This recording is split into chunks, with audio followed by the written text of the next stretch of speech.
I think পুরোপুরিভাবে সতর্ক থাকা অ্যান্ড স্কিল শো করা, টোটালি ডমিনেট করা ব্লেডের তরফ থেকে আমরা দেখতেই পাবো। অ্যান্ড এটাই হওয়া উচিত, সতর্কভাবে এগিয়ে যাবে, হামলা চালাবে, ডাবল ভেক্টর ইউজ করছে আব্দুল্লাহ, বাট তাকে ছাড় দেওয়া হবে না। ডাবল ভেক্টরের ফলস্বরূপে কত সময় বেঁচে থাকতে পারবেন সেই প্রশ্নটা থাকছে। তৎক্ষণাৎ ক্যারেক্টার স্কিল যেন আব্দুল্লাহকে আরো একবার ধ্বংসের দিকে ধাবিত করে।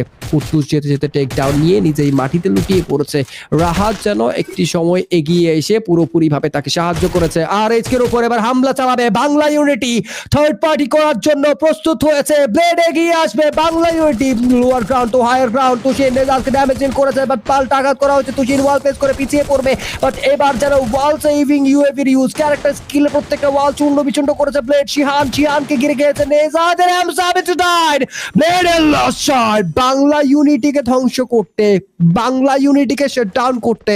আর এইচকে আমার কাছে মনে হয় না একটা মিনিটও বোধহয় তারা সময় নিয়েছে, একটা মিনিটও বোধহয় আমাকে এই টপিকে কথা বলতে হয়েছে। এতটুকু স্পিডি পারফর্ম